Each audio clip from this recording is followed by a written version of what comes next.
everybody. I'm Clayton. I'm Aiden. And I'm Tavi. All right, and you guys are listening to the Deep Focus show, where we take a look at a director's entire filmography. We watch them, we take notes, and we rank them from worst to best using a 5-star scale, anywhere between a half star to 5 stars. And today we have a really versatile director. Tavi, since this was your pick for us for our first episode, do you want to talk a little bit about him? Yeah, so this was my idea to pick Stanley Kubrick. I think I'm a semi-big fan because I had seen most of these once before we did this together, and we're doing his 13 films, his feature films, sort of, starting with Fear and Desire. And I don't know, it's just one of the most versatile directors I know. And he just went in his own ways from genre to genre, from like science fiction to noirs and war stuff and drama and historical epics and even some comedy. He's also quite the character, I feel. Like he's kind of, although he's lovable, he's has this like a reclusive element to his and introvert, and I think he's just one of the most well-respected directors out there in the cinema history, and he's a filmmaking genius of sort. What about you? Right. I have seen 11 films of his, and what is your familiarity with him? And You've seen 11 films prior to this? Yeah. Oh, nice. That's quite a lot. For myself personally, I've only seen The Shining, so I was mainly going into Stanley Kubrick completely blind. I know he is definitely well respected. I never realized how versatile he is, like you were saying, until I watched all of his films. I didn't even know he could pull off comedy, which he does in some elements. But yeah, I mean, he made it into my top 5 directors, as we mentioned on the last episode. This was a blast. Aiden, what's your familiarity? I'm in between you guys. I'd seen 3 of his films before we'd done this. I had some familiarity kind of with his style and the types of movies he made, but definitely not the whole broad how many films he has and how many styles he goes through. So I've definitely, got a new massive level of appreciation for him as I, revealed on our 5 directors. He was second there for me. So I definitely come to appreciate his movies even more than I already did, which was already a pretty great deal. So yeah, I'm glad we did this. All right. So Stanley Kubrick has 13 films. We're gonna rank them from 13 to 1. 13 being our worst and 1 being our best. We're gonna do 13 and 12 together. Tavi, do you want to kick us off with your number 13 and then subsequently your number 12? Yeah, sure. Thanks. I'm going straight to the beginning of his career and starting with Fear and Desire as my last pick. He made 3 short films before this, so this was the time to release the first feature film by Stanley Kubrick. And unfortunately, it is my bottom. I guess for me, it feels like a student film or sort of, and it has a lot of questionable acting, especially like one of the main actors is the Paul Mazursky. I don't really know how to say it, but it's his work is honestly kind of laughable, I must say. But and the editing is very jumpy, and some of the fight sequences are kind of rough to watch also, which is unfortunate.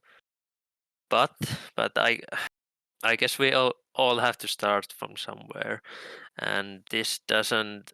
While I'm not a fan of this movie, it doesn't make me dislike, or it's also kind of neutral for his image to me. And I guess if I've some positives for it, I guess it's the setting of the having an imaginary war, which is kind of cool, and the cinematography is pretty solid too. This is really a completionist movie for the Kubrick fans, but I guess the good part of it is that you can find it free in YouTube because it's now in public domain. Yeah, that is my last, and I gave it a unfortunate score of 1.5, which to me is a bad film still, unfortunately. Something kind of funny Yeah. between in one of these earlier films. I think I feel like I was doing some research on Wikipedia and I saw that one of the characters, either in Killer's Kiss or Fear and Desire, also voiced a character in Kung Fu Panda 2, which I don't know. I thought that was Yeah, interesting. I think that's Mazursky actually. I don't know because Yeah, he's also a director, and yeah, it is pretty funny. yeah, totally.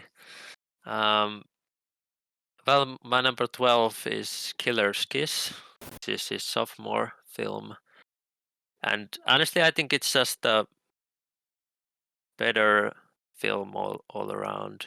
It has its noir elements, and it like it has better editing, better shots, use of lighting especially, and I'm still not sure what was a tough one for me to understand. Why couldn't I put it higher?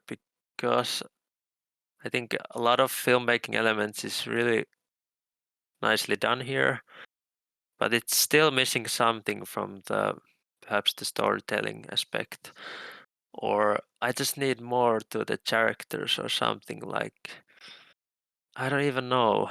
And but I guess in the end, this just compared to Fear and Desire, this just me feels more of a complete film. Why it's in this place above Fear and Desire. I'm gonna give it a 3, which is a lot higher still. It's a solid movie still, and that's my number 12. Something I've noticed about you, Tavi, and correct me if I'm wrong, but you tend to give higher scores instead of anything below a 3. At least you do that in music. I don't know if you do the same thing with movies. I'm not sure how critical Yeah, you are between the two. I think I give higher scores easily in music than in films, but yeah, it's kind of true. Like, but I guess it's part of my like the scores itself, because like 4.5 to me is a great film. So I think a lot of may have like 4 might be already like a great film. So perhaps there's a difference there. Right, right. Well, nothing too surprising so far. Yeah. I'm gonna catch some flack for this. And I have good news and bad news. The good news is I do not have a Kubrick film rated below 2 stars like Tavi does, despite what my letterbox score currently says. Link in the description. The bad news is I don't have the obvious choice at the bottom. I'm going with the 1955 film Killer's Kiss. This is one of Stanley Kubrick's shortest films, clocking in roughly around an hour and 7 minutes, and I think it's kind of a slog. I think of this movie completely as sort of a classical mood piece and less of a story-driven movie. Um, I mean, that's wild to me because this movie has one of the things that I cannot stand in some, if not most, of Kubrick's films, which is the constant, pointless narration. In a way, the narration kills the noir aspects of this movie for me and is done quite poorly. There's so much potential this film has with its characterizations, I feel like. You have two characters, a boxer and a dancer, who are both almost at the ends of their ropes and they somehow become connected. There's some potential for strong performances here, but unfortunately, the chemistry between the two just doesn't stick the landing for me. There's a scene where the character witnesses an attack from a window, and I think it's fitting that Rear Window from Alfred Hitchcock was released like just a year before this, so kind of interesting. Yeah, I don't have much to say about this film. I'd say it's middle of the road, but not quite even that. I probably won't remember it for a while until we watch Raging Bull from Scorsese for the first time, and maybe I'll try to pick up on the supposed influences, like in the boxing scene that movie has. But yeah, it's meh. 2 stars. Killer's Kiss. Next, I also have 2 stars. This film is worse than Killer's Kiss, I think, in every single way. There's poor storytelling, poor acting, with little to no direction from Kubrick. I don't know, maybe this is because I've seen the film that follows and the collective work as a whole. And there's that saying that they say the journey of 1,000 steps begins with one. Kubrick despises film himself, calling it not a film that he remembers with any pride except for the fact that it was finished. Like I said, the story is a flop. It's hard to follow at times, and I was left wondering the motivations of the characters from one scene to another, just like in Killer's Kiss. You have these people in a fictitious war that's completely unexplained for whatever reason. And I know Tavi mentioned that he liked that aspect of it, but I really don't. These people have a goal to get back to their battalion by crossing a river. And in the meantime, some of the members witnesses a woman and decide to assault her. And everyone is going from one place to another. I don't know. It's a hard story to follow. I don't get it.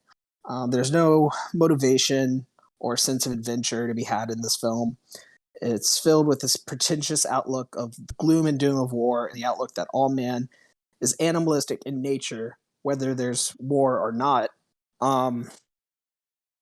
Which kind of reminds me of a funny tagline for this film that I was shown before this that said that the woman was basically animalistic. I don't know. Despite all this, despite the unevenness of this film, I'd argue that there's a certain charm to this.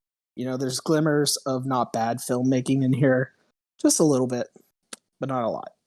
I guess the lighting isn't so bad. However, for whatever reason, this movie has a 71% on Rotten Tomatoes, which I find unacceptable.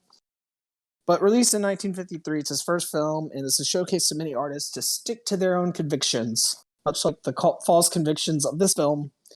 Whether you're wrong or not, don't give up, because there wouldn't be a 2001 without A Fear and Desire. And yeah, it's my second to last. Those two movies I would not recommend for anybody except completionists. Yeah, I have to Um, say yeah. I disagree with a lot of what both of you said. My number 13 is going to be Kubrick's 1960 film Spartacus. This probably isn't a shock to either of you, as I've made my distaste for this movie pretty clear. My issue with the film is mainly that it just does not feel like an artist's vision at all. It feels very much like a studio product. I think you could have gotten this movie from any number of directors. I don't really see anything of Kubrick's style here. But I don't think it's awful. Some of the performances are really good. I like Charles Laughton and Peter Ustinov in it. I think Kirk Douglas, maybe a little bit of an overrated performance, but he's not bad. Just overall, it's 3.5 hours, and I don't have a problem with a long movie. But my main issue is just that I don't think the film showcases Stanley Kubrick's kind of talents. It just doesn't feel like a movie that he really had passion in making. And so for that one, I'm going to give it 2.5 stars, because it is a competently made movie and there are good things about it, but it is the only one of his films that I don't have any desire to rewatch. Every other one of his, I feel, at least offers me something. So yeah, that's my number 13, 2.5 stars. My number 12 film is going to be his final one, Eyes Wide Shut. I think it's definitely better than Spartacus by a solid margin, but I don't think it's that great. I admire a lot of what he was trying to go for with this film in terms of giving it a unique style, making it feel like a dream. And I was reading about how much attention to detail he gave to the sets in New York, making sure they were like, even though it was shot in England, he wanted to make sure the sound stages were exact replicas of what New York looks like, which it's clear he had dedication and passion for this project. However, the problem is that the film is just not very interesting to me thematically. I think the ending scene, I don't really like it, especially the last line of dialogue. It just strikes me as like very um, anticlimactic and kind of like unintentionally almost funny because of how I don't think it really delivers on the themes of the story. It just seems like an attempt to be edgy. I just don't like this movie in terms of the themes, but I'm gonna give it 3 stars because I think it has such a strong presentation. I love the way he shoots the Christmas lights and how that is such a pervasive part of the cinematography of this film. And so basically, yeah, the only reason this is above Spartacus is because I get a bit more individuality, and I respect that. Eyes Wide Shut, I'm going to be giving that one 3 stars. Okay. Ah, Okay. I hate that. I'm so disappointed in you. I'm disappointed in your rankings. I'll say that. Uh, and I think Eyes Wide Shut is one of the most thematically clear and realistic films that Kubrick has made in his career, but we'll get to that. I don't know. I'm just very disappointed. Okay. It's okay. Tavi? Oh, yeah. Yeah, I was kind of shocked about that last pick, but I knew Spartacus was probably the last for Aiden. But number 11 for me is now Spartacus, and it was his big studio film, and it has a very big scope, and it it made a it made Kubrick more of a household name to the general public at the time, and it's a like a historical epic about the life of Spartacus from being a slave and then perhaps later becoming some sort of leader of slaves' own army against the Romans. And I when I first put in my Blu-ray to the player, this was one of the two I haven't seen before. I was a little confused about the beginning of there was only the black screen for about 4 minutes and the orchestral music behind it, and I was a little like, okay. But then we got the opening credits, and that was another 3.5 minutes or so. And but so basically we're talking about that kind of film here, and I one of but there was positives for this movie. I found the lead performance by Kirk Douglas of playing the Spartacus.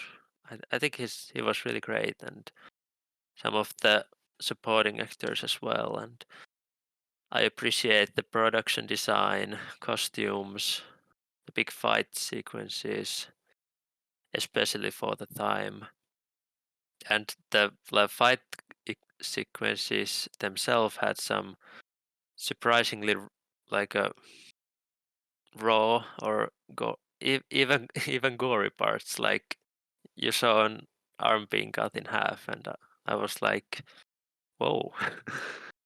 Especially for the time, I don't know. I really wasn't thinking that's gonna happen, and So, well, basically, this is the longest Kubrick film, and for me, a lot of these could over 3-hour films could be more compact. I'm not a huge fan of historical epics as well, and perhaps that's not helping my case at all. And I found the love story behind of Spartacus and Varinia honestly quite dull to watch for the most part. But it won 4 Oscars and it's in the US National Film Registry. And it was a hit also for Universal, so people must love it.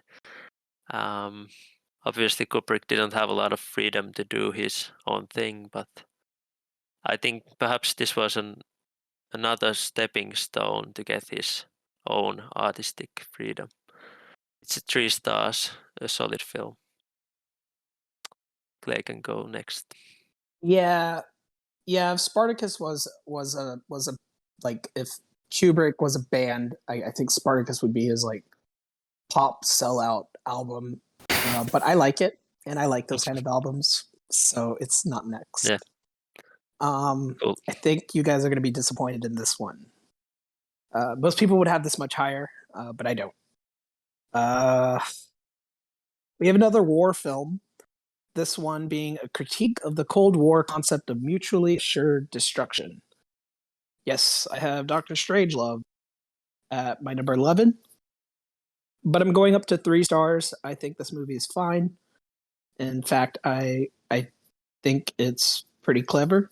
The standout performance here is Peter Sellers. He's portraying multiple characters, kind of like to a certain degree what he did in Lolita. He's also playing the titular title character. You can tell this man was a huge influence on modern actors today, like Robin Williams. Did I mention this movie is a satirical comedy? It's a satire with symbolic messages of what I think is sexual coitus. It's a theme that Kubrick is no stranger to. We've already talked about Eyes Wide Shut with Aiden, which I'm still disappointed in, but I'll keep that to myself. I will argue that this film probably has more sexual themes than that movie, though. Eyes Wide Shut, as I don't really think Eyes Wide Shut is as erotic as a lot of people think it is, but we're going to get there. This whole film is pretty much a metaphor of sex, between the opening shots of literal on-screen sexual relationship between the two countries to the ending shots of the mushroom cloud at the end blaring to the romantic sounds of Vera Lynn's We'll Meet Again. It's clever. I think it's a little bit too clever. It's part of why I'm giving it this score, which is 3.5 stars. 2 on the nose. Also incredibly boring, but I appreciate the philosophy. Yeah. 3.5 Doctor Strangelove. Wow. I thought my takes were crazy, but okay. Yeah, my number 11 is going to be, we're going from Kubrick's last film. First, I have Fear and Desire. Obviously wasn't going to crack my top 10 for reasons that were already outlined. It's just not that great of a movie. I think there is a lot to respect about it in terms of, I think it sets out to have very lofty ideas, maybe a little bit too much so, but I also respect that for his first film, Kubrick didn't just tell a very straightforward story. He wanted to be a little more artsy. So, maybe it's not perfect. I think the cinematography is pretty good. He seems to be going for that kind of, at certain points, he almost seems to be like kind of riffing on Kurosawa, where he uses the forest and the trees as like natural shadow for the characters a lot. So you get high contrast with natural lighting, but I think he does it pretty good. I just think the performances aren't that great, but I think it really succeeds in having a good style. I actually like the narration in this one. I think pretty much every one of his films is enhanced in some way by the narration that they have. it's one of his directorial trademarks, and I feel that in pretty much everything he's made, it only makes it kind of more powerful for me. I like the editing, but it's hard to tell if it's intentionally kind of jagged and disorienting, as a lot of his later films are. But it's hard to tell if that was the intention or he was just kind of an amateur. Like I can't really tell what was purposeful in terms of the kind of unconventional editing style. It's obviously flawed. It's probably it's definitely a film I'll revisit. Probably not one that my opinion will change radically on. But as is, I'm going to give it 3 stars. Yeah, what do you guys think of Stanley Kubrick basically disowning this film? I disagree with him. I don't think it's as bad as he made it out to be. I don't think he was giving himself enough credit. Yeah, I don't know. Did it have to be like disowned? While I don't necessarily really enjoy that film that much, but like it's okay. Like it's your first one. Like just gonna go up from there, honestly. For sure.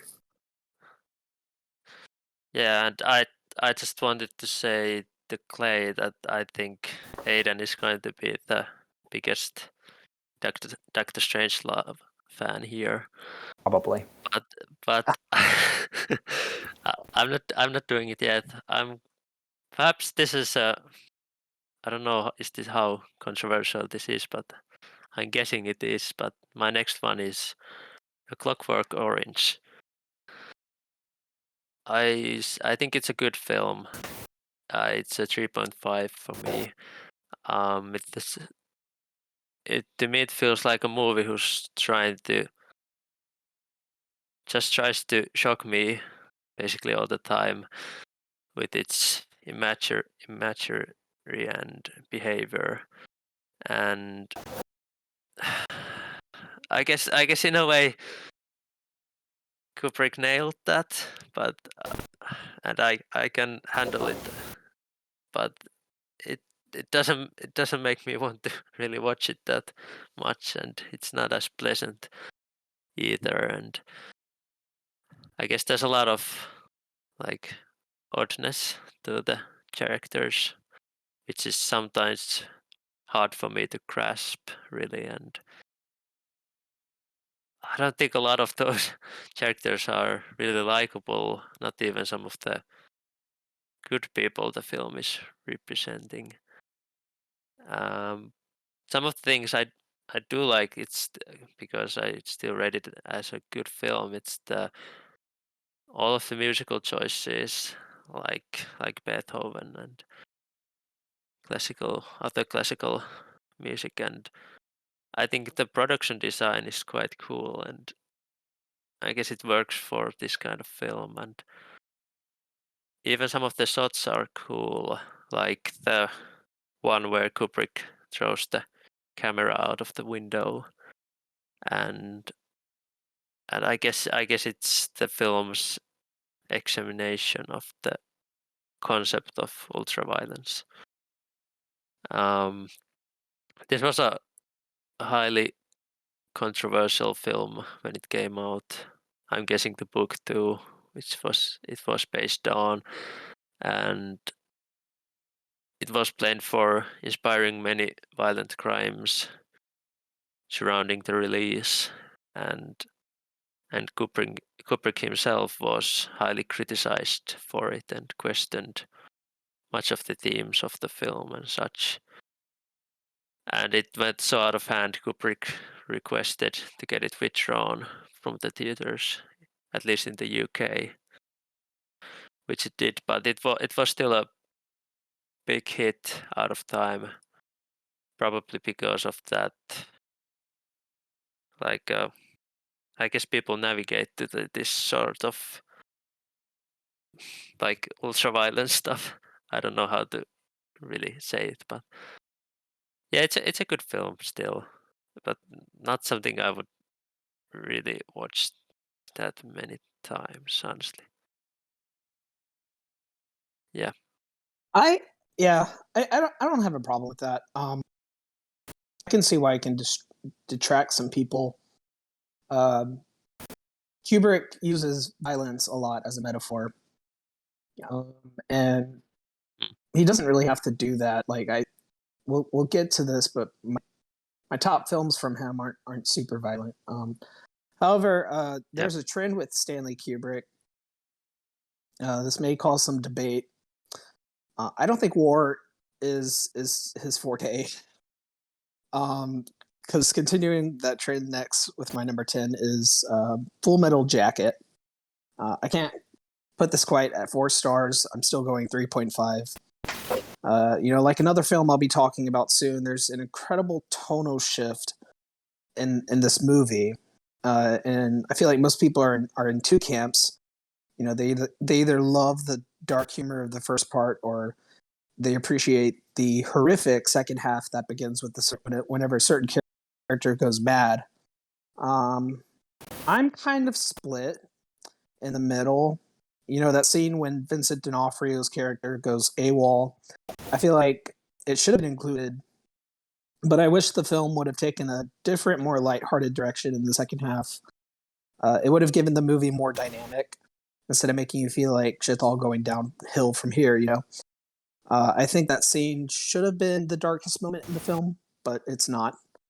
I think this film greatly improves what Kubrick may have been trying to say with Fear and Desire. The war is a metaphor and could be replaced with pretty much anything else. It's about losing your sense of self, your desires, if you will, and being overcome with fear. What baffles me is that Kubrick wants to avoid the scrutiny of his first film, and after making his most art house film to date, which we'll get to again, he abandons that and rehashes another concept. I wish he would have either progressed more into horror or the themes that were presented in The Shining. And he does that eventually. But I don't know. I wish he would have came up with something totally different instead of using war as another metaphor for a different theme. Had it been the same concept without a war metaphor, I'd probably rate it a little bit higher. But yeah, it's 3.5 stars. You did mention in your review for Clockwork Orange, Toby, that you like the score and everything. I like the soundtrack to this movie. He uses a lot of classical pieces in his films, but on Full Metal Jacket, I really like the soundtrack. It gives it a real 60s vibe, early 70s. I don't know. But yeah. Yeah. I agree with the soundtrack part of Full Metal Jacket. Like, I think the music is kind of hilarious at some points, like the bird song. I definitely kind of differing from both of you, I would say. My number 10 is, and everything here on is 4 stars and up. So, everything here on is a very strong film in my opinion. My number 10 is going to be The Killing. I think Kubrick does a lot of stuff really well in this film. I love the way he tells the story. I love how it's non-linear. That's really cool. I don't really have any complaints with it. I think the film is engaging throughout. It's short to the point. It gets its job done, which I think is cool. And I think it's just a great movie all the way through. I'm giving it 4.5, or 4 out of 5, not 4.5 yet, but a 4.5 for this one. I like the performances. I like kind of the slickness and the action. It's clear to see how this was a big influence on later heist films, big on Tarantino especially. But yeah, so 4 out of 5 for The Killing. Nice. I'm pretty sure my next one is gonna be quite a bit higher for you guys, but it's Lolita, but I'm going to the same score as Aiden did, so it's a 4 for me. It's a very good film. Well, this is the film that has the touchy subject matter. and it's the adaptation of Vladimir Nabokov's book Lolita. And I think my main issue with this film is that I just don't see a reason really why is this 2.5 hours long. Like, I think you could have made it a 2-hour film and it would have been better. Like, it's a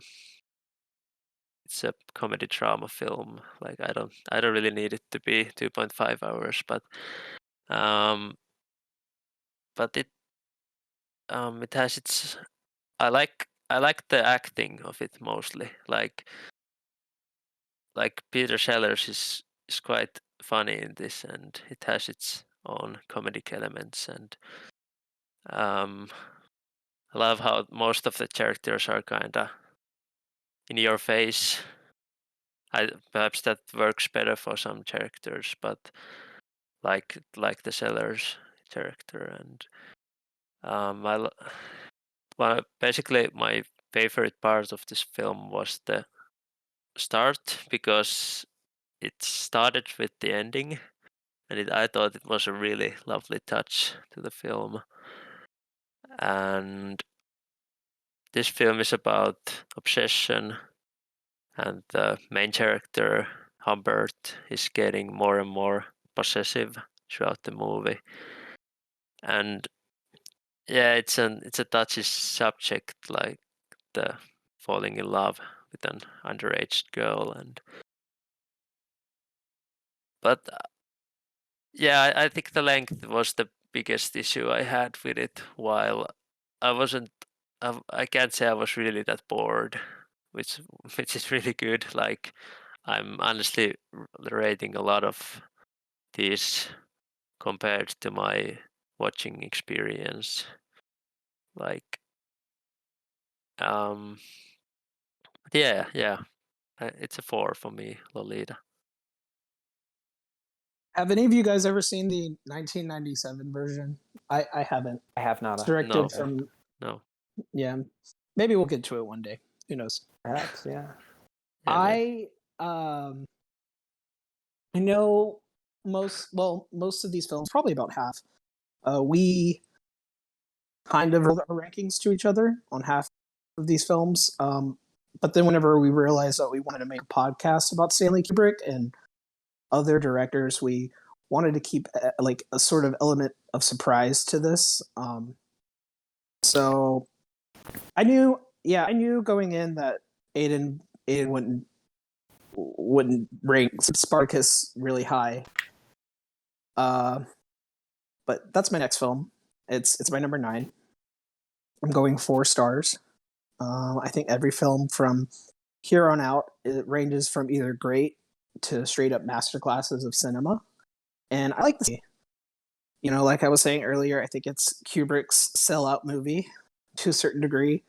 This is the first film where Kubrick won a major award in the award circuits, winning a BAFTA for the film, for actually best film from any source material, which I assume that's probably adapted screenplay. It's kind of sad because he did not write this film.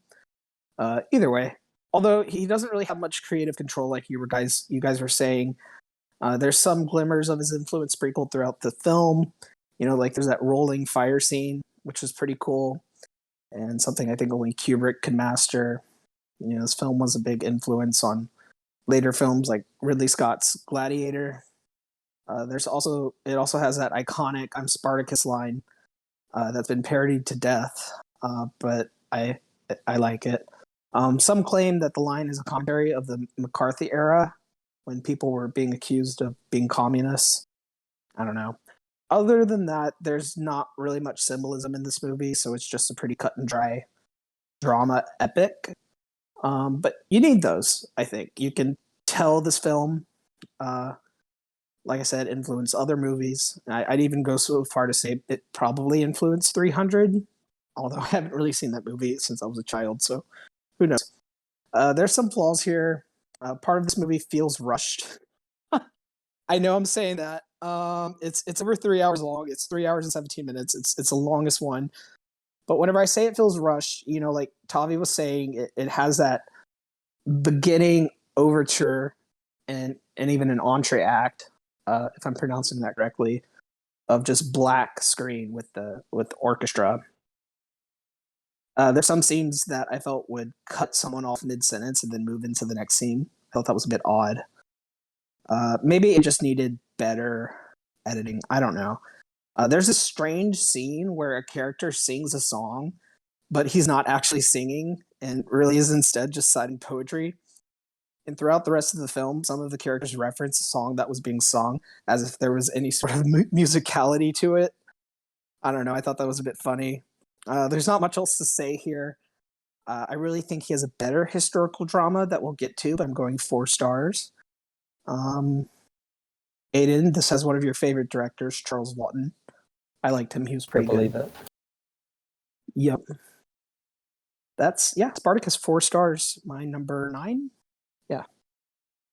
Yeah. Right. Well, just to clarify what BAFTA Best Film from Any Source means, that means they have 2 awards. They have one for Best British Film, and they have one Best Film from Any Source, which is just the best movie from any country.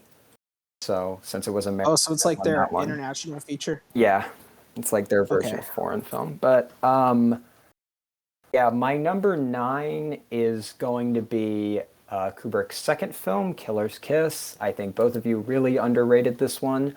I think his cinematography is really strong here, maybe even in his top 5 of any of his films. I think the shots are composed amazingly. I don't think the story is all that great, but I think it has a certain charm to it. It has this kind of old Hollywood type of romance with some more noirish aspects. I think all that's cool. Um, Overall, I think there's such a profound depth to the camera in this film. There's so many good shots where it's like you get such a sense of foreground background. You get cool shots based on mirrors and using the shadows of buildings. It's interesting. I feel like he almost went a totally different direction than his first film, which was very like abstract and kind of maybe even a little pretentious. This one is a much simpler story. It might even be too simple, but I don't really think it hurts it that much. I really enjoy the ending too. I think it's very tense. The kind of scaling the rooftops and the fights with the axes. Like he can get a lot of good mileage out of those scenarios in terms of visual storytelling. So yeah, I have this film a good bit up. I have this at 4 out of 5. And yeah, that's my number 9. Oh, nice. Well, yeah. I was kinda seeing that coming because know you loved the cinematography part of it a lot when we watched it. Yeah. Yeah, very nice. Well, my number 8 is The Killing, which was his third film, and it's a film noir, and it's basically the lead actor Sterling Hayden's character Johnny is trying to steal a huge amount of money from a racetrack with his team, and I guess spoiler alert, it gets very screwed one by one. And honestly, I just think this is a fun movie. It's like a heist movie. It's accessible. It has unlinear storytelling, like moving in time, and some cool shots too. There was, I think, some of like long shot scene in one of the apartment scenes, which was really cool. And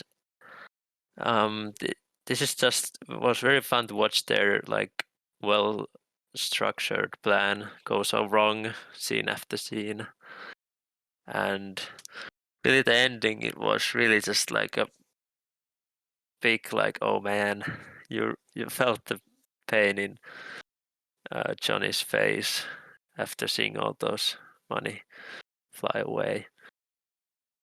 And I guess if I have to say some little negative, I just perhaps I wasn't really interested in every single supporting character, but I just think this was an enjoyable watch, and that's kind of what I want, honestly.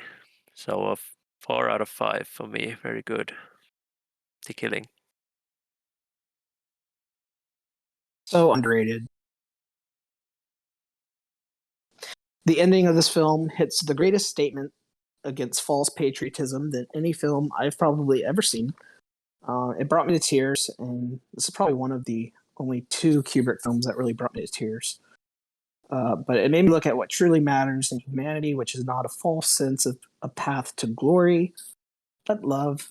Yeah, I'm going 4.5 stars, 4.5, paths to glory. Oh, Yeah, nice. that's that's definitely that's probably the only one that brought me to tears by the end, I would say. Just thinking through them. And yeah, that's going to be also my number 8. I think this movie gets a lot of things really right.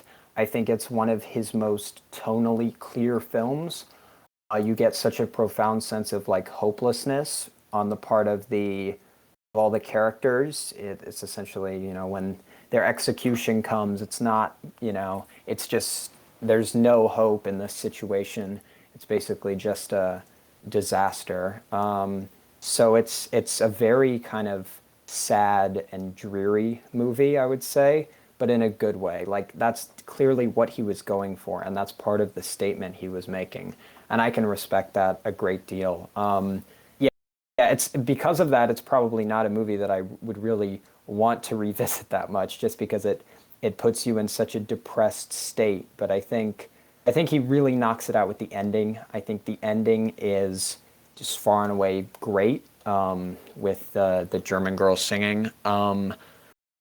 Yeah, it's a very just strong film thematically. I think the first act is maybe paced a little weird. It feels kind of stop and start in the early section, but that's really a minor complaint when you're dealing with such a thematically rich and kind of vibrant film that has so much to say. I'm going 4.5 out of 5. It was pretty near, a perfect film. So, and that's saying a lot because this is only number 8. He's got, 7 more I have higher. So, Yeah, Aiden, I completely agree. I think me and you are pretty much in sync with this film compared to his others. uh, Especially whenever I was saying that um, there's like two different films in one, I wasn't speaking on the tone. That's certainly more prevalent in Full Metal Jacket, but with this one, it's more of a storytelling structure. Not the theme is pretty united as a whole. So, but yeah, yeah, definitely. Yeah. Honestly, I thought, I don't know why I thought Paths of Glory would be lower in Clay's list, but I don't know. Did you say something before that made me think that? oh But no, cool, no, cool. I love it.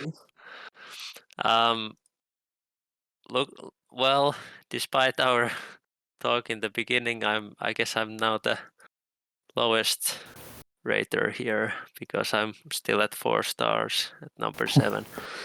Um, now I'm talking about the Doctor Strangelove from 64, and no, I'm not. I'm not going to do the full title, but um, it's a satire and a comedy about the what could become a next nuclear war, and I just think it's kind of silly. It's over the top, and it's really well made. I enjoy.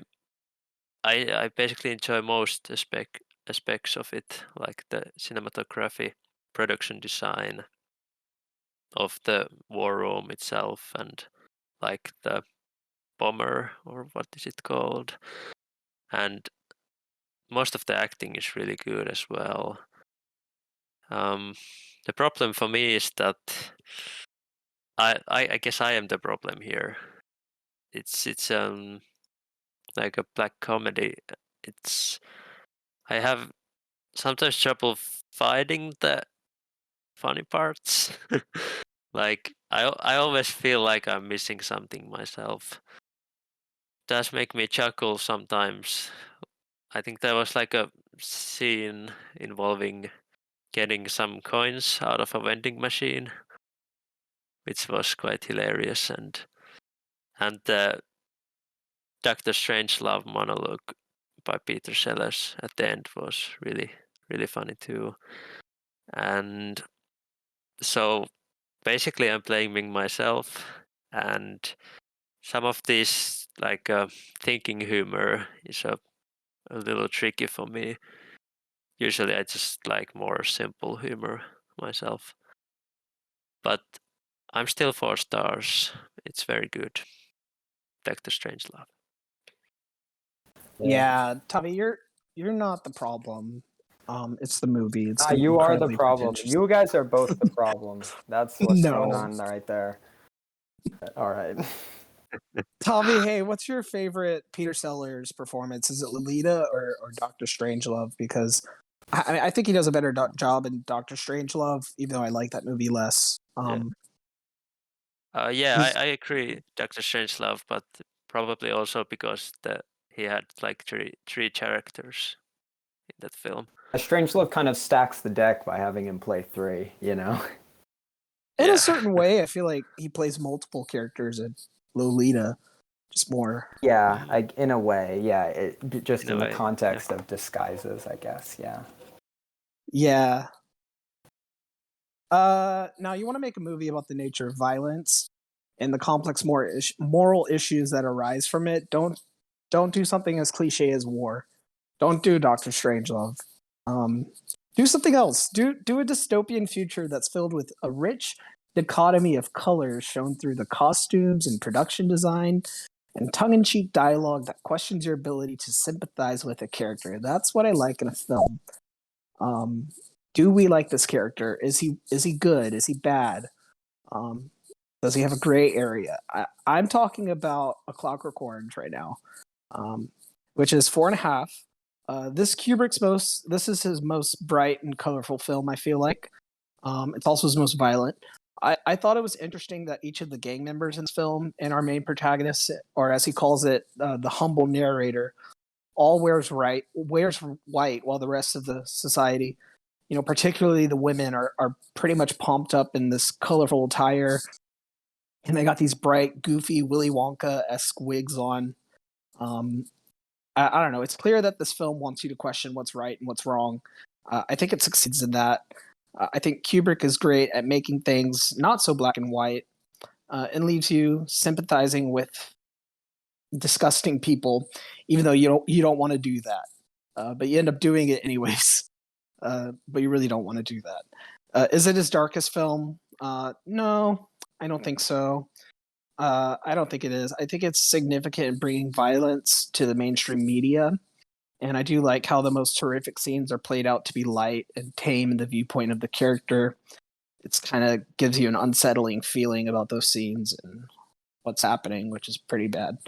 I wanted to give this film a 5, but I can't quite get behind the middle part of the film, specifically like the prison and then the scene where he's kind of on stage and he's portraying the aftermath of being hypnotized with or brainwashed into leveling his psychology to thinking certain ways.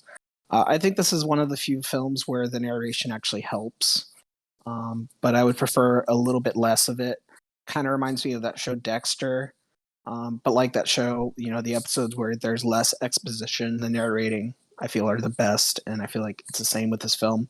I like how he calls himself a humble narrator. Some iconic scenes here that surely influences elements of horror later down the line.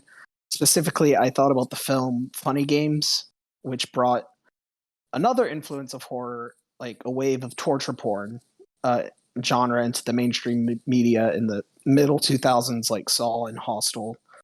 Um, just crazy to see that domino effect. I never thought I'd relate A Clockwork Orange to a movie like Saw, but it's good, not really perfect. It's 4.5 stars. Clockwork Orange. Yeah, it appears we're aligned again. That's going to be my number 7 as well. I agree with most of what you said. I think this is one of the films that Kubrick does, maybe even in his top 3 in this regard, in the sense that it fully transports you to a totally other world. It just a totally different place than anything. Even though it's only a near future, it feels so different, so alien in terms of, the way people speak. What's called nadsat in the movie, the kind of lingo they use. Yeah, it's a great film. I really like McDowell's central performance. I love the narration. I think what I like about Kubrick's use of narration, I kind of got to disagree with you on this one, Clay. I don't think he really uses it as exposition. I think it's doing its own thing entirely, really. And I think here, yeah, I think the second act kind of drags a little bit. I think the first and third have more of a dynamic kind of punch.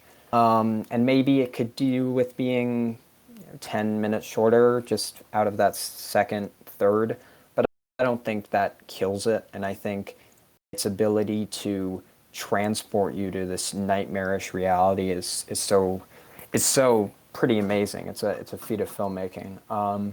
I originally wasn't that kind of sold on the film when I originally saw it, but I kind of thought about it and had to kind of ruminate. A lot of my opinions on these have kind of changed after watching them originally. But this one I'm going to give 4.5 out of 5 to Clockwork Orange, number 7. I thought it would be much lower for you. And I changed I my don't mind know. on it. I don't know. Well, that's good. That's good to hear. I think the narration in his earlier films works less than his later stuff. He doesn't use it as often, but that's just me. Yeah, yeah, yeah. I also thought Clockwork Orange would be lower in Aiden's list, but cool either way. My number 6 is now Full Metal Jacket, Vietnam War film, which has like the 2 parts. First part being the army training part, like the rookie time or some sort of, and the war itself. Well, I guess the first part includes plenty of shouting. Arlie Ermy is the as Sergeant Hartman is making every single guy in that room to their toes. He's probably the most well-known character with its attitude, and I'm sure there's some memes about him for sure. But I think the best acting is probably in this first part. I think like Vincent D'Onofrio as Leonard Pyle is really magnificent in his role, and he honestly just gets abused by a lot of time in that first half by the sergeant and later his like mates surrounding him. And I think what the movie does best, it kind of makes you feel like you're there, and it really feels like an army setting. I'm sure Kubrick made it sure that they would get it right. But the problem for me lies probably in the second half. I think it kind of loses its momentum there. Um, I think the next exciting part is the ending with the hidden sniper haunting the whole squad. I guess I also really don't care about the narration in this one. It felt a little pointless, I think. I didn't really think we needed that, honestly. But But the set pieces looked amazing, especially that like last town where is the sniper is really like scary and bleak at the same time with all its smoke coming in. And I think that was a gritty ending to the film. I guess this it didn't help that this it didn't help that this came after Platoon. I almost think like Platoon got year later, a year before, more acclaim than this. But I guess it. I've never seen that film. Is it good? Yeah, it's great. It's the Oliver Stone film. It won the Best Picture Oscar and stuff, Nice. but it probably because it still made quite greatly money. It had like a $120 million box office, so perhaps the Platoon helped in that sense to put the Vietnam War films back to the scene or whatever. It's 4 out of 5, very good still. Full Metal Jacket. 4 out of 5. I feel like you'd be higher by this point, but I guess you I'll be do soon. rate music a little bit more positive. Aiden was shared a video with us on the Discord of like the general citing poetry, and I think in the film they used some of the or writing poetry, and I think in the film they used some of the poetry that actor, I forget his name. I don't know. Do you remember sharing that with us, or am I making that up, Aiden? Yeah, which actor was it? The lead? The one who shouts all the time. Oh, Arlie Ermy. Yeah, Yeah, no, I remember sharing that. thought that was pretty interesting. Definitely. So what number are we on? We're on 6, I think. Sixth. So Stanley Kubrick has 6 5-star films, in my opinion.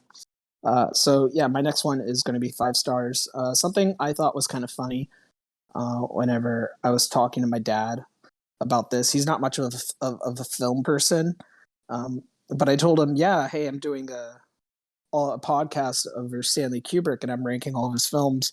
Have you seen any? And he said he's seen 3. And one of the movies that he's seen was not a movie that I was expecting, as he was born in the late 70s, so I was kind of not expecting him to see this film. But he said he saw Lolita, and I asked him, I was like, yeah, that movie. He said it was pretty creepy, and I asked him if he actually was thinking of the '97 version, as I mentioned, but no, he's seen the Kubrick film, and I feel like out of all of the Kubrick films, I'm going to argue that this is his darkest. I think it's disguised in a lighthearted manner, though, it even has elements of like slapstick comedy. Like Tavi was saying, the premise is basically an older man who becomes attracted to a woman's 14-year-old daughter. He goes so far as marrying her mother to get closer to her, and then she gets hit by a car and dies. And their relationship progresses even more from there. And there's even a point where he doesn't even tell the daughter for a while that her mother died. It seems like she doesn't even care about that, though. I mean, yeah, she's shaken up, but by the end, it's like, does this really affect you? I don't know. It's what you don't see in this film that kind of haunts you, and I think that's kind of what makes it dark. The sexual tension, it really isn't apparent, but it's implied. I think this is a 5-star film. Not like a good 5-star film, but a great movie nonetheless. There's like levels of 5 stars that you have where it's like, you think this is a masterpiece. I don't think it's a masterpiece. I think it's fantastic. The only gripe I have, like I was saying, is Peter Sellers. He's not really selling the characters that he plays in disguise here. The movie also makes a reference to Spartacus in the scene where the protagonist asks Quilty, played by Peter Sellers, if it's him, and he replies, "No, I'm Spartacus. Have you come to free the slaves?" And I don't know, it makes me wonder if other directors of that time period were referencing their film catalogs in their movies. A lot of modern directors do that, and we had this Marvel thing, but we're not going to get into that. Anyways, this is Marvel 5 thing. stars. Yeah, this is fantastic. I like it. It's good. 5 stars. Lolita. Yeah. My number 6 is going to be Kubrick's 1975 film Barry Lyndon. I think this is a really strong movie. It's a much better historical epic than Spartacus was. I think the main character is a lot more interesting. I kind of like Ryan O'Neill's performance as Barry Lyndon. I think it's kind of understated, but in a way that I think really works. That's kind of the glue that holds the film together for me. Otherwise, it does feel very episodic, and it kind of has a slow pace at times. But I think he got special cameras from NASA to film the scenes, so he could only use candles to make it period accurate. That makes the cinematography look totally stunning. It's a very strong film. I can't really think of a reason why I wouldn't give this 5 stars, but just for some reason when I was thinking through my ratings, giving it 5 just didn't really quite sit with me. I'm going with 4.5. Everything past this one is 5, so that means Kubrick has 5-star films for me, which is pretty good. But yeah, Barry Lyndon, 4.5 out of 5, my number 6. I'm going now to the 4.5 section in my list. This is my fifth favorite Kubrick film, and it's Paths of Glory. It's war again in my list, maybe even more anti-war this time. And I think Kirk Douglas as the Colonel Dax is really amazing, and it's about the Colonel Dax's and his squad's refusal of continuing the attack, which probably would have been most likely their death. And I love the look to this film. It's super well directed, with I think perhaps probably some of the best looking war sequences, especially of its time. And I guess the second part, which has the courtroom section, probably loses a little momentum, but I really enjoyed it nevertheless. I also loved the ending with the, I think, German woman singing to the men while being teary-eyed. And it was banned in France for its anti-war, or I don't know, anti-military subject matter, and I think also some of the other parts of the world too. But yeah, it's a great watch, honestly, and 88 minutes of greatness. My number 5. Yeah, Really definitely a interesting. very strong film. But yeah, that's one. Yeah, I think sure. that might be one of the few ones that looks like we're all going to give the same rating to. But yeah, Yeah, 4.5. Yeah. 4.5. Great. Yeah. I wish it was better, but it's good. This next movie, number 5.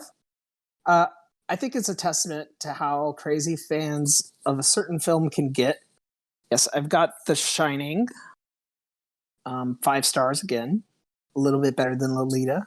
What is this movie really about, though?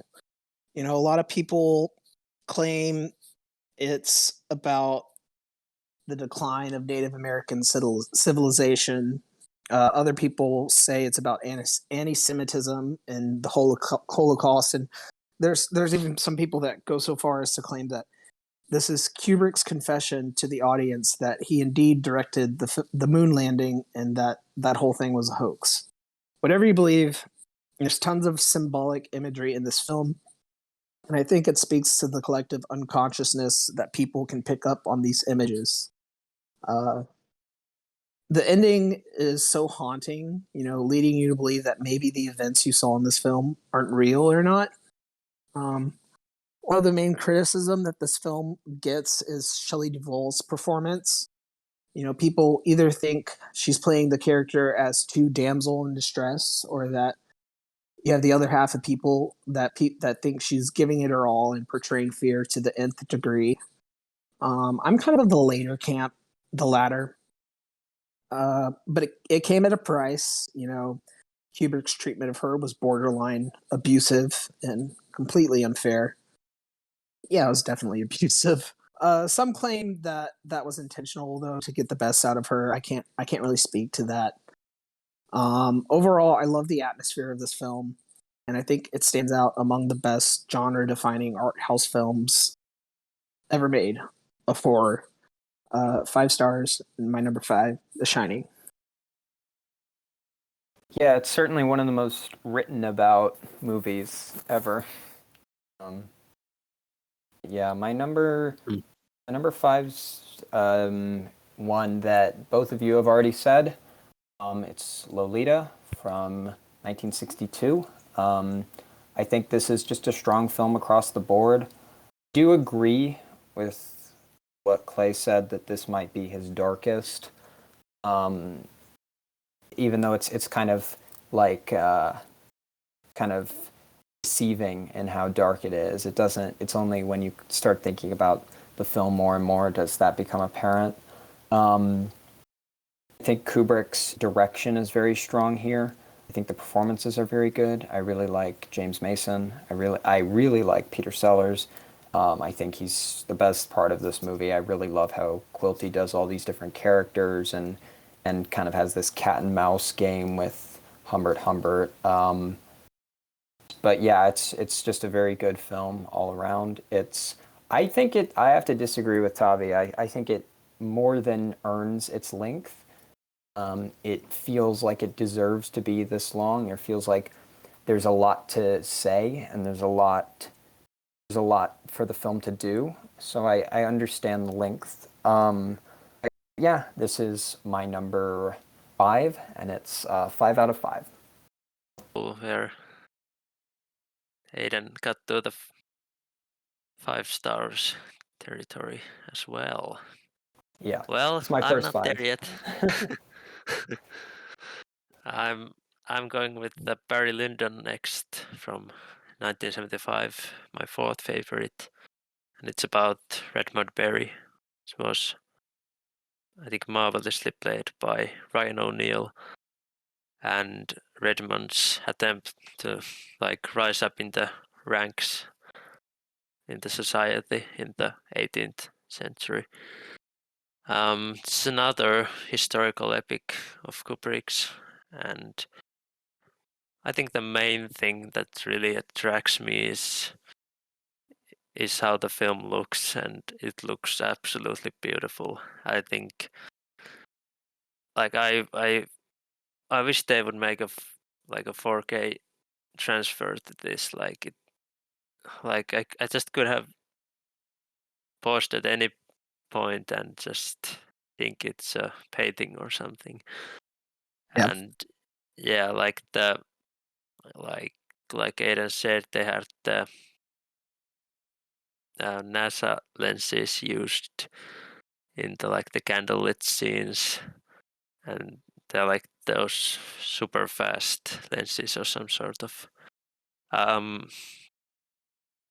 not sure, but if I remember correctly, I think Kubrick got those from Warner Brothers because they wasn't using them. But I think if I remember correctly, like Warner Brothers, some of them, some dude came to why did you give those away to Kubrick? Like they are priceless or something. Like one of the best lenses you could have probably at the time. But yeah, it's a beautiful looking film and great acting and music, and I I'm sorry, this is I really feel bad about this sort of criticism, but I guess it's just part of me that there was times like I was a little like, ooh. Like I guess my patience is really starting to getting worse all the time, and like Understandable, especially with a film yeah. like this. Yeah, Kind of get demands it. your attention, yeah. What are you Yeah. giving this? Yeah, this is 4.5 out of 5, so great film. Okay, I think if I had to pick a performance, like one guy, one actor from all of Stanley Kubrick's films, to give a best actor to, it'd probably be a toss up between Jack Nicholson and Ryan O'Neal. But I'm going to go with Ryan O'Neal, and that's my next pick. Hmm. Barry Lyndon, 5 stars. Um, yeah, incredible acting from him, just incredible. It's a portrait of an entire man's life told in only 3 hours. It's a tame yet beautifully shot film. It's shot, like you said, with those gorgeous, expensive lighting materials. Is rich in cinematography, um, beautiful, location based. It's a theme that I feel is slightly new to Kubrick, possibly. You know, it touches on the class struggles in life. I love the ending line of this film that basically says whether you're rich or poor, everyone was equal in the end. Doesn't really say that per se, but it says something along the lines of that, just much more eloquently. This is without a doubt one of the most beautiful films I've seen. It's sad that this film kind of seems to be overlooked by Kubrick stands, except us. I don't know. We rate it pretty well. People still regard it quite highly, but I don't know. They just overlook it simply because it's a period piece. And this is the second Stanley Kubrick film that I did shed a tear on. I'm talking about that scene when he loses his son. Yeah, it was just really sad. Maybe one of the few Kubrick films that generated that reaction for me. It definitely is the second one. So, anyways, I'm giving Barry Lyndon 5 stars. My number 4. Yeah. Yeah. I didn't shed tears during that scene, but it was certainly emotional, I would say. Hmm. My number 4 is a film that I have higher than both of you. Once again, I have Doctor Strangelove as my number 4. I think this film just is amazing front to back. I think it's full of great performances. I love how kind of rich it is in terms of its writing. It's very kind of dense. There's a lot going on. Sometimes that works to its detriment. I don't really think the film has that many like sexual themes. I think to the extent that it does, it's more of um, like ornamentation. It doesn't really feel so much like the focus of the film. The focus of the film seems a lot more to be an anti-war message, which is something Kubrick did 4 or 5 times. But I think it's always pretty good. It's always pretty compelling.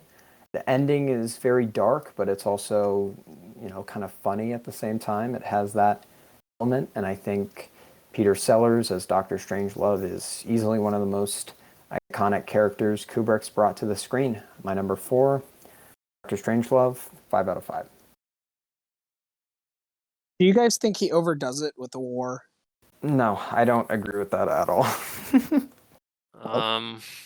Yeah, I guess uh, like outside of like the first one, like I think most of them were in my very good or up. So I guess I don't Yeah, I don't guess he overdid it for sure. Yeah. My number 3 is from 1980. It's The Shining, like the psychological horror film, and it's maybe a little looser adaptation of the Stephen King novel, and like I think I think Jack Nicholson is just really crazy in this film. I think he's so entertaining watching him going mad while still being kind of a scary, reclusive writer.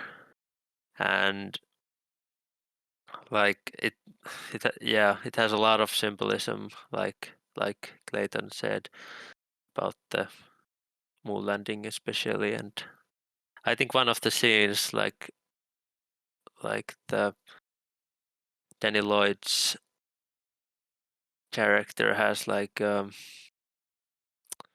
Apollo 11 shirt or something like it. I think it was a nice touch. And I guess, Yeah, and there's even yeah. like a ton of references to Native American culture. They have like cans in the background that are like um, Native American brand, I guess. And Oh, I mean, There's a lot okay, to nice. there's a lot to Yeah, sink your teeth into. yeah. Mm, mm. I also love it has a really odd score behind it. I don't even know exactly what's going on in there. It's a lot of sounds and it's very unsettling in that part. Um, guess the main thing I'm having a problem is, yeah, I don't really know about the Shelley Duvall's performance. Like I I almost think it's like a, I don't know, he does it when she does the like being inferior. I think it's really believable. I think they just let her do it so much all the time that it made me a little like, oh dear. But especially during some of those ending scenes.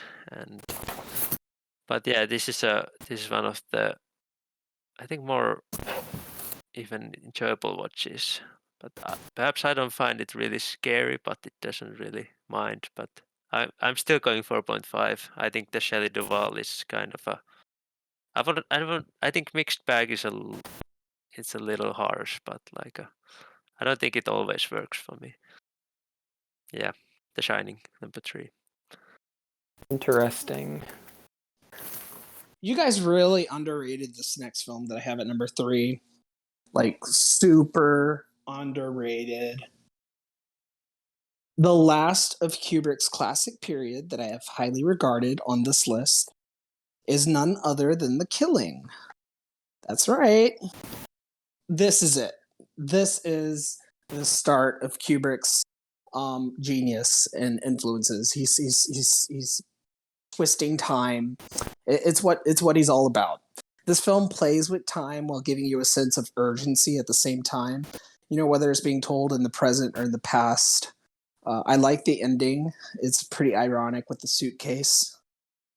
This film, like Aiden said, it inspired Quentin Tarantino to write Reservoir Dogs and kicked off another genre of heist films. You know, you see it later in films with Soderbergh's movies, The Oceans. I don't know. I like it. It's a movie where you see more of the heist actions prior to the actual heist, kind of like Reservoir Dogs. Um, yeah, I don't know. It's great. I'm really a sucker for strong thrillers like this that tend to get overlooked. It sort of checks every box for me. Um, like I really like Panic Room by David Fincher, and it's sort of in the same vein, an overlooked thriller. Um, Maybe it's not a master class of writing, but I think it's clever, witty, and a lot of fun. So 5 stars. It's my number 3. It's his most fun film, I will say. Yeah, it's definitely. Yeah, well, just to clarify, I think it's still a great movie. I just don't have it as high. My number 3 is another film I have higher than both of you. I have Full Metal Jacket. I think this movie is just really strong front to back. It's really good at instilling in you this sense of dread in the first half. It's just very engaging, kind of very dynamic. Yeah, I think the second half's really good too. I really like Matthew Modine as the film's lead. I think he gives a very understated kind of performance, but he's still very likable, and you can get the sense that there's a real character there. You get a sense of kind of his personality. I think D'Onofrio's great. Arlie Ermey's great. I think the best scene is probably the end of the first half, which I don't think is that controversial. But a lot of people tend to think this film kind of falls out in the second act. I don't agree at all. I think the second act's really good. I think both halves are really good at contributing to a whole. So I have this at 5 out of 5. Number 3. Oh, nice. Nice that you loved Full Metal Jacket so much. Yeah. Really nice to hear. More than you. Yeah. More than a lot of us. Well, definitely more than I. Yeah. My number 2 is if I would have to name perhaps the most objectively great Kubrick film, I probably would say this, but it still isn't my number 1. But it's 2001 and A Space Odyssey. I just think it's an achievement in cinema, honestly. And like visual effects standpoint, like I don't even not sure which would be the next, like perhaps Star Wars would be the next, like a huge visual effects film. Like well, I'm missing a word here. I'm sorry. Like a lot. There's a lot of themes to get behind in this film, and probably some that I didn't really get, like the use of technology and AI, and like I guess the human evolution is part of it, starting with the apes and stuff, and use of classical music is really cool. Fits the film very nicely, and I think one of the mind-blowing sequences is the like surrealistic space travel scene, with all the colors coming in. Like how did they even do that For in sure. 1968? But yeah, like Yeah, it's a marvel. really can't go wrong with 2001, and that's my number 2, and 5 stars. Yeah, plays next. Yeah. I my memory isn't working very well right now, so I don't know if you already said my number 2. I know Aiden has. This next film surpasses Die Hard as one of the best Christmas movies of all time. I'm talking about Eyes Wide Shut. I think this film is pretty special. I think it's both the sequel to and the direct opposite of the film The Shining. You know, while the Shining is violent, its implicities are about sex. Eyes Wide Shut has the opposite effect. You know, it's explicitly sexual, but implicitly about violence. I don't think this makes it as erotic as people claim it is. Like, I wouldn't call it an erotic thriller. You know, you have the orgy and the cult scene, which is really meant to show the underbelly of sort of glamorizing that eroticism. Furthermore, the ending of this film kind of implies that the events of the film were a dream, but it's not. I think it's very real. Uh, this is the most realist film that's deeply suited in reality, I think. Unlike The Shining, the events in this film that could be interpreted as a dream are not, based on the ending. The ending is, I think, the most honest Kubrick has given his audiences. It's also his most suiting of his career. You know, I think it's suggesting that, like, Tom Cruise and Nicole Kidman's relationship, his time as a filmmaker is over, much like their relationship is sort of beginning. Um, yeah, I don't know. I I like it. Um, it's my number two. Eyes Wide Shut. Um, Cool. yeah, I don't know what to say. This is craziness, but my number two. I don't have a ton, honestly, even to say about my top two because I feel like the films have so much richness to them that they almost speak for themselves. I don't know that I could add much to them, but my number two is The Shining. Just great performances. It's just a masterful movie. It just has so much going on. Every time you watch it, you can come away with a different kind of feeling to it. You can notice something new. The performances are amazing. Just all of the themes are so well articulated, and yeah, I would say my top two. Even though I have five-star films from Kubrick, I think my top two they feel to me like a clear tier above the previous three 5 out of 5s. So yeah, The Shining and number two 5 out of 5. Nice. Can't go wrong with The Shining. Um, well, well, my number one, which I knew was coming beforehand, is Eyes Wide Shut. 5 out of 5. Yes. And yeah, it's an This is surprising. Not a lot of people would regard it like as a top two Kubrick film, and I don't know. Watch different movies. That's the only explanation. yeah. You know, Yeah, so this was the last film he made.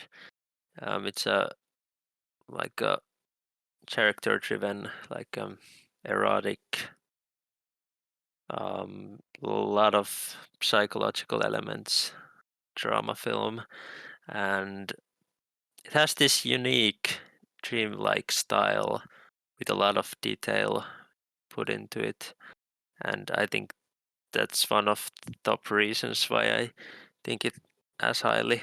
I love the atmosphere of it. um I think both of the leads are great, Tom Cruise and Nicole Kidman. I think I said previously to you, but what a good looking couple those were. And well, they're not a couple anymore, but they most likely still look really good. But yeah, um, the film kind of feels distant, but also kind of intimate. I think it's a strange thing, and like I think the score is kind of cool. Also, it has a lot of those like piano hits going on, and cinematography is really great, and like the production took so long. It was like 400 days or something. And I don't know, I just like the themes of the film: sexuality, loyalty, monogamy. Like and it honestly, I guess Magnolia is my favorite Tom Cruise performance, but this would go right after it. Like it's just like Tom Cruise in 1999 was just holy damn. He was killer. Yeah, yeah. Just I just this is one of the perhaps the coolest film Kubrick made. I don't know, but honestly, I can see if you don't really enjoy it. So I kind of get it, Aiden. I respect what he was going for on the film. I like a lot of the ideas. You know, I like the Christmas lighting and that it's supposed to be like a dream. I just narratively I find it really weak. But See, Yeah. I think it's the atmosphere is very dreamlike. But I think everything is deeply suited in reality.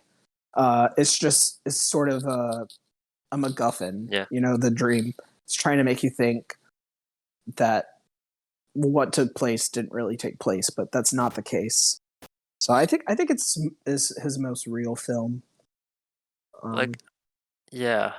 Now when I'm thinking it, like perhaps some of the scenes with Nicole Kidman are more real than Tom Cruise by himself, just walking down the streets and just visiting all these places. Maybe they feel more dreamlike. So maybe the Nicole Kidman's character Alice is like the right balance for Tom Cruise's character, perhaps. I don't know. Yeah. Just a thought I got. But yeah, Ice White Shot, 5 out of 5, number one. I think Aiden really said it best about his top two. They really speak for themselves. So I'm kind of in the same vein that I don't really have much to say about my top two, even though I disagree with Aiden's number two. Anyways, like I mentioned in the intro video that we did a week ago, one of my favorite directors is Denis Villeneuve. And I forgot one of the things whenever I was talking about him that I like the most about his work is that he has an ability to turn me onto a genre that I usually hold no interest in. And I think 2001 is sort of a reflection of that. If I can purposely say, 2001: A Space Odyssey, that's my number one. I think it's one of the greatest movies of all time. And if I can purposely say that this is his best film and one of the best sci-fi films and not even sci-fi films of all times, then that's really speaking to me a lot because I don't usually typically regard sci-fi as a film that can or a genre that can really explain the human condition. So it's really opened my mind a lot to that, and quite frankly, a lot of current sci-fi stuff. Like there's a show called Severance, Severance, which has opened my mind to that a lot lately too, which is also like sci-fi, deeply rooted in reality. And yeah, that I think this like Eyes Wide Shut is also deeply rooted in reality. You know, this film absorbs you into the nature of the human condition and its evolution. The monolith is symbolizing change at every corner. I think it's a showcase of an eternal landscape of vision and psychology, and I absolutely love it.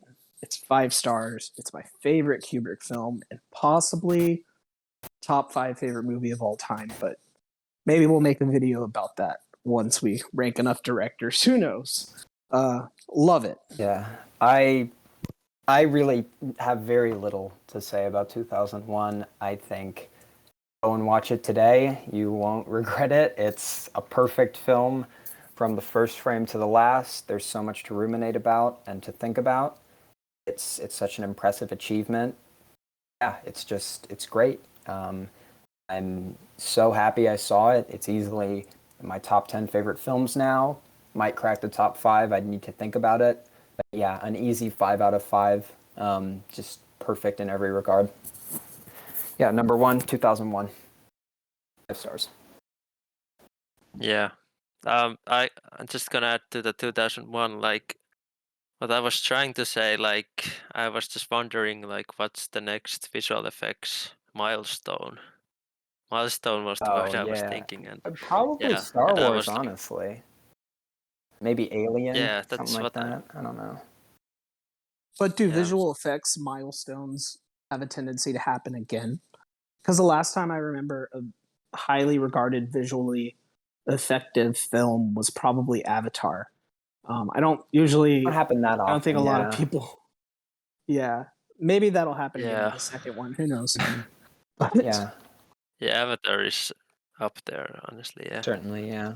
So yeah, Kubrick, interesting rankings. You guys had some interesting picks. Definitely different from mine, but you know, that's what the pod's all about, you certainly, know. yeah, this was a lot of fun. for sure. Um, man, I uh, I guess we can reveal our next one, Yeah. which is going to be even longer. Um, actually, no, not yet. We're gonna do one in the interim before we get to the big one. So we're gonna keep our surprises for now. Um, some people know who it is, though. The next film that we're doing is going to be two films from director Ari Aster. He's done Hereditary and Midsommar, uh, kind of going along with the horror themes that Stanley Kubrick has a little bit in his work with The Shining and ultra violence and everything. But I'm really excited about that. Yeah, Yeah, that'll yeah, be for really sure. cool. And we Anyways, will have a special guest Yeah, with that. special yes, guest. we will. Yes. His name is Tom. He's a really good guy from Wales. Um, anyways, Yeah, thank you guys for listening. Um, yeah, Kubrick, top 3 director for sure. yeah, Easy. yeah. Any of you And guys have closing remarks? I wish well, he I had was made just more going to say films. like, Me too. That's it. That's all I gotta say. yeah, Yep. like, and I also really want to hear the commentators lists, and like I'm just gonna ask like what's the best acting performance in a Kubrick film? I would be really interested in that. Yeah, I need to think about Good question. that. Yeah, yeah, for sure. Also, tell us your top 13 favorite Kubrick films, or if you only have seen 4 or 3, tell us your top 3. Yeah.